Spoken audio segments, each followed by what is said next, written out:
حبايبي عاملين ايه؟ وحشتوني جدا جدا. يا رب تكونوا بخير وفي احسن حال ان شاء الله. الفيديو اللي فات كنا جايبين الحاجه بتاعتنا بتاعت الخزين بتاع الشهر. الناس اللي اتفرجت عليا وعرفت انا جبت ايه وبمشي الشهر بتاعي ازاي. وطبعا لو تفتكروا قلت لكم وابقوا احسبوا انا جبت بكام وقولوا لي في الكومنتات. بفكركم تاني اسمعوا الفيديو وقولوا لي جبت بكام في الكومنتات علشان اللي هيعرف ليه مفاجأة عندي.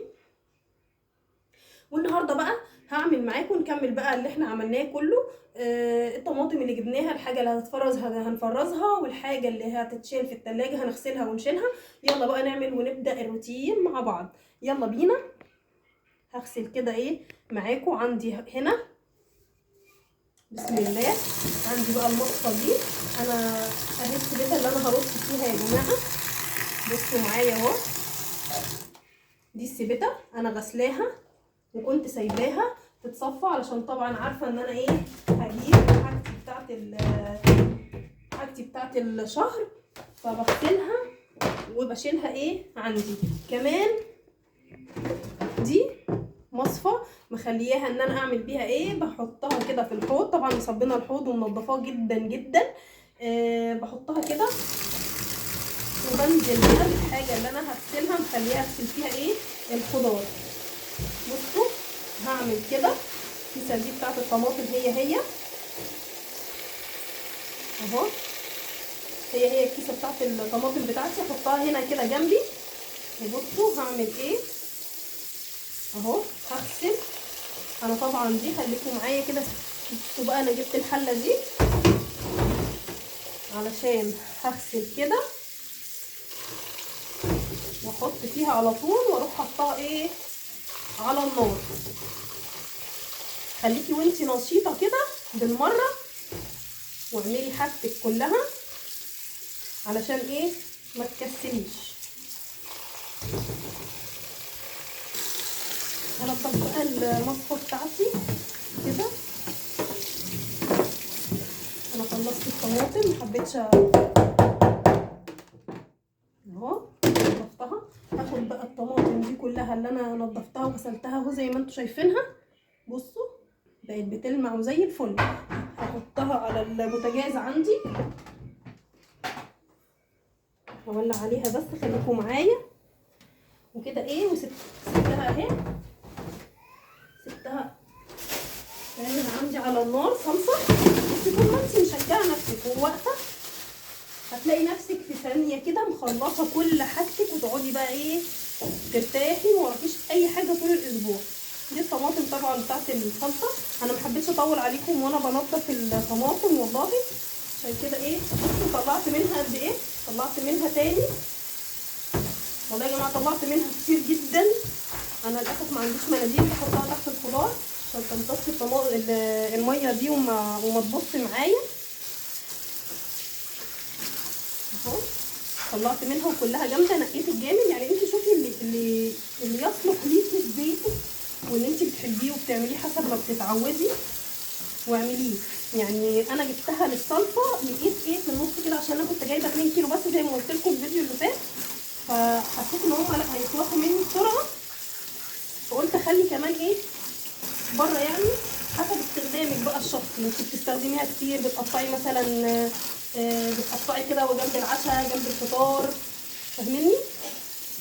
انت حسب ما بتستخدمي شوفي حاجتك واعمليها اهو كده. انا بنضفها بالمره اي حاجه. انا على فكره يا جماعه قسمت لكم الفيديو على 2 طبعا. عرفتكم الشراوات اللي انا بجيبها، والتاني قلت ايه هنغسلهم مع بعض كده ونحطهم في الفريزر. الحاجه اللي هتتفرز هنعملها، والحاجه اللي ايه اللي هتتغسل هنغسلها مع بعض. انما انا جيت من السوق يا دوب ريحت شويه وفطرت، قصدي اكلت يعني. انا كنت رايحه متاخر شويه الصراحه فاتغديت، كان غدا. ورحت ايه قمت بقى عملت معاكم كل اللي انا عملته ده علشان بعد كده بفضل طول الاسبوع. خلاص الحمد لله مش طول الاسبوع كمان، يعني ده اسبوعين 3. بصوا كل ما بعمل حاجه اهو بغسل مكانها ايه احط تاني. اجيب بقى الطماطم بتاعتي هنا كده تتصفى عشان بقى هي جميله زي الفل. هاخد اللي بعدها، هاخد الخيار واجيب سبت، وطبعا السبيكه بتاعتي اهي مغسوله كويس. كل حاجتك خليها نظيفه وجنبك كلها، وترصي حاجتك جميله. حتى انت بعد ما تخلصي كده رصي خضارك وحاجتك، وكمان المنظمات دي يا جماعه جميله قوي، انا بحبها في الثلاجه. ما كانتش عندي الصراحه، كنت بحط في الزيته مدوره كده، بس كانت بتاخد لي مكان، ولو كان في اكل اتبقى مني ولا حاجه ما كنتش بعرف اشيله في الثلاجه وما يكونش في عندي مكان اصلا. انما السبيكه دي جميله قوي، حتى مخليه شكل الثلاجه عندي حلو جدا جدا. كده خلاص اهو، كمان خلصت الخضار بتاعي اهو. يا رب تكونوا سامعيني من صوت الحنفيه الفظيع ده.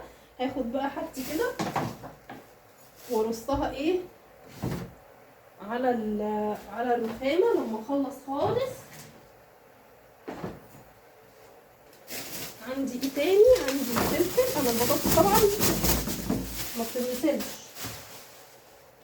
فبعمل ايه؟ بحطها في الدرج بتاع التلاجة. التلاجة بتحافظ لي عليها قوي.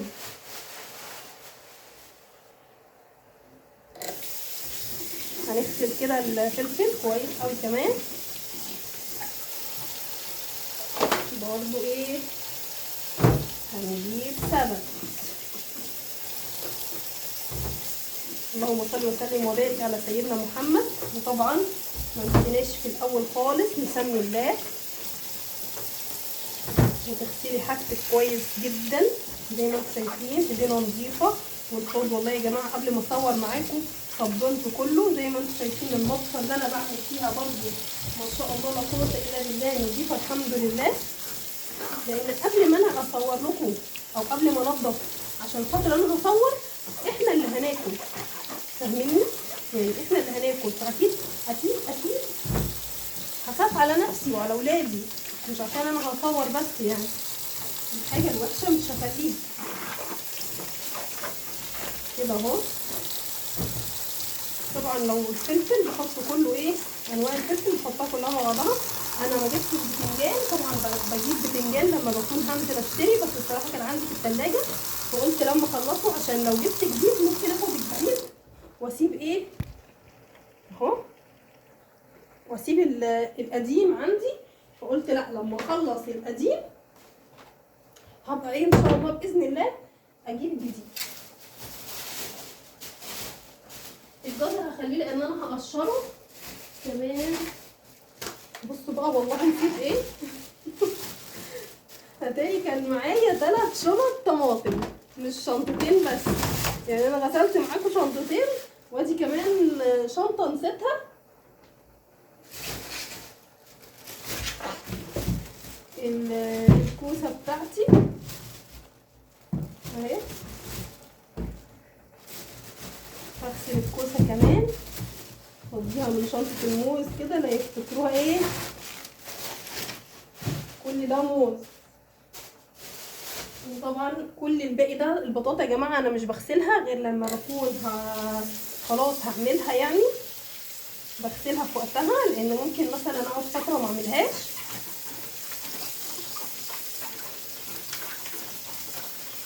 انا جايبه الكوسه زي ما قلت لكم كبيره عارفه، بس انا علشان مش محشي دي خالص خالص، مش محشي يا بنات. دي انا جايباها لشوربه خضار، ممكن على فكره برضو تفرزيها، بس انا علشان ساعات انا زي ما قلت لكم انا بحبها ساعات بقليها جنب بطاطس مقليه واقطع طماطم وكده زي عشاء يعني. انا بحب اكلها كده وبحط عليها كمون وملح. فانا بجيبها ايه بخليها بره. انما لو مش هقليها ومش هاكلها اكيد اعملوها عادي، خرطيها زي اي خضار وحطيها في الفريزر، ولما تيجي تطلعي زي دايما ما بقول لكم اعملوا ايه، تطلعوها تحطوها على طول في الحله او في الشوربه اللي انتوا ايه هتعملوها. هكمل بقى الطماطم دي علشان ما اطولش عليكم وارجع لكم تاني، على انها طماطم كتيره ما شاء الله. والله انا اتفاجئت ان في كيسه ثالثه ما شاء الله، اللهم بارك. شفتوا بركه ربنا سبحان الله لما تكونوا راضيين عن حاجه الحمد لله، وراضيين بالحاجه اللي انتوا جايبينها. خليكم بقى معايا. رجعت بقى معاكم اهو، حطيت كل الطماطم اللي عندي على النار.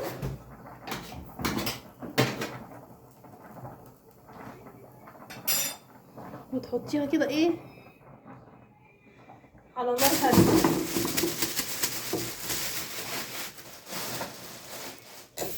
كل حاجه كده ترتبيها وانتي ايه وانتي واقفه كده اهو.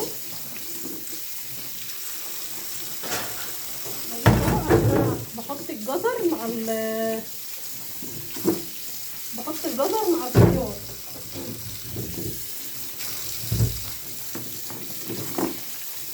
هحطه في طبق هغسله، وبعدين ايه هروح واخداه كده حاطاه ايه في السبت بتاع الخيار بتاعي. لو وصلتي بقى لحد هنا معايا حبيبه قلبي، ربنا يكبر بخاطرك بقى، يعني اكبري خاطري بلايك وكلمه كويسه منك. مش هتفرق معاكي لو دوستي على اللايك والله، بس هيفرق معايا انا. بصوا الجزر قد ايه صغنون قوي، وحتى عجبني علشان صغير والله، مش عشان رخيص بس يعني عشان كمان صغير.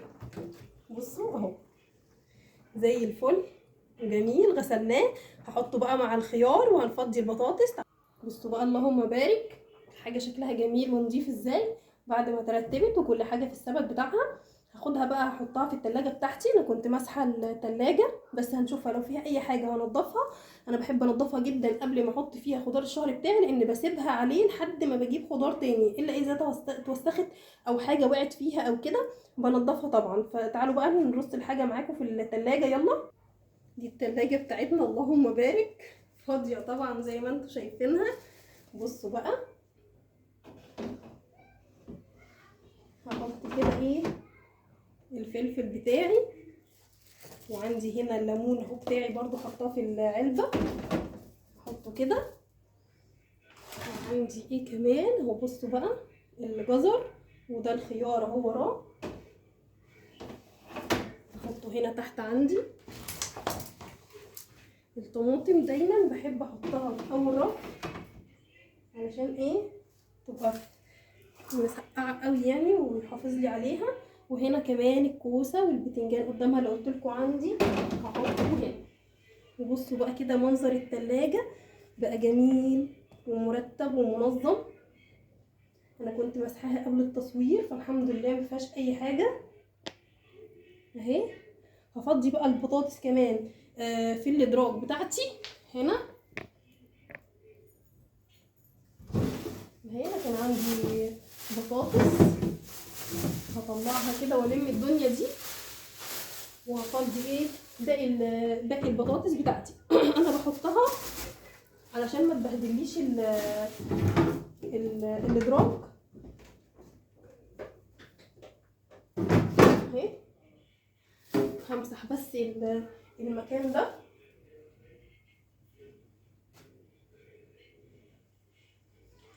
كده. هحط كمان عندي الموز بتاعي بس تقريبا مش هيدخل، مش داخل. هحطه كده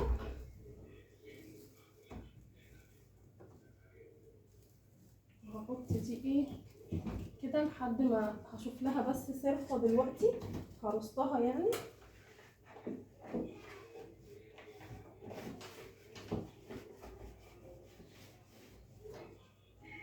طبعا الفوطه بتاعتي نظيفه مفيهاش اي حاجه. هنضف ايه الدرج وهرجعه تاني ايه مكان. هنضف ده كمان. انا كنت لسه مصبنه التلاجة كلها زي ما قلت لكم. بحب اصبنها قبل ايه قبل ما اجيب حاجه الشهر بتاعتي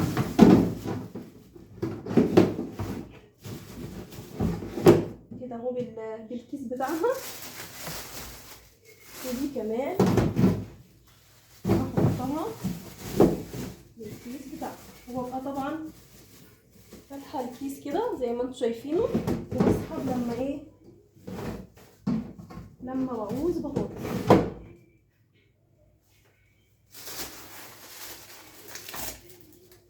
هفتح كمان المربى بتاعتي اهي، وبحطها ايه في باب الثلاجة، هي والجبنة والحلاوة اللي عندي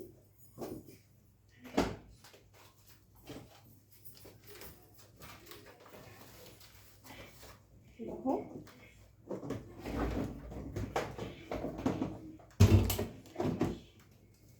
كده خلاص. طبعا مفيش الباكين بطاطسين دول هحطهم عندي كده في التربو، وبكده ايه هبقى خلصت. وكده التلاجة اهي بتاعتي. انا لسه بس ناقص لي البيض ان شاء الله هبقى اجيبه. وكده انا خلصت حاجتي. هنبدأ بقى في الخضار مع بعض. يلا بقى نكمل. متحاوليش تهدري في الخضرة بتاعتك، لان هي يعني انا الخضرة اللي جايباها ما شاء الله عليها الصراحة نظيفة، فمش هقطع منها من فوق كتير. انتي اولى باي حاجة هترميها او هتهملي فيها، وولادك وبيتك اولى بيها طبعا. اهو كده خلاص. انا جايباها الصراحة كانت طازة مع الراجل وعجبتني. انا دايما الخضرة بالذات بحب اجيبها، عارفين لما تحسي ان الندى كده عليها او شكلها بيبقى باين اصلا يفتح النفس يعني. اهي بنقي طبعا لو فيها حاجة وحشة. وعندي كده طبق جنبي بحط فيه اهو. هعمل دي كمان. بصي اول ما تجيبي حاجتك وهتبداي تعمليها صدقيني هترتاحي وانتي متنشطه. انما لو قعدتي بقى ومسكتي التليفون او انشغلتي في اي حاجه تانية هتكسلي وحاجتك هتبوظ وهتبقي تعبانه وزهقانه وانتي اصلا بتعملي. فليه انتي اللي تاخدي نفسك كده وتريحي من السوق. معلش هيبقى تعب عليكي زي ما قلت لكم، بس والله بترتاحوا. انا برتاح انا عن نفسي يعني لما بعمل كده. بفضل فتره ناسيه الاكل ده اصلا يعني، لان ببقى مجهزه حاجتي في الفريزر. يا دوب هصحى من النوم هفطر ولادي، خلاص فطرتهم بروق مكاننا في مواعين غسلتها او حطيتها في الغساله مش هتفرق. والله ساعات بغسلها مش عشان عندي غساله ولا حاجه، ساعات ممكن الحمد لله ربنا يديني الصحه الحمد لله يا رب. والله انا يعني خدت فتره لما كنتش بصبن خالص وكنت تعبانه، كنت بتمنى ان انا بس امسك، يعني الناس اللي بتتضايق ان هي تمسك الليفه كده او تمسك السلك علشان تصبن وتبقى متقدره، لا احمدي ربنا قولي الحمد لله يا رب على النعمه اللي انا فيها. انا كنت في يوم من الايام لما كنت تعبانه ما كنتش بمسك، كنت بتمنى ان انا امسك الليفه واقف ولا السلكه يعني واصب المواعين. والله العظيم يعني مش ترفيه ان انت تجيبي غساله اطباق ولا ان انت ما تغسليش ولا اي حاجه. انا ساعات كتير قوي بحب ان انا امسك المواعين كلها اللي في الحوض بقعد اغسل فيها. فدايما نحمد ربنا ونقول الحمد لله، اللهم لك الحمد حمدا كثيرا مباركا فيه يا رب. احمدي ربنا في كل حال وفي كل وقت. كده كمان الخضره ايه الحمد لله نضفتها. هجيب كيسه والم كل الحاجات دي بس باين نختها دي هطلعها برضه كلها.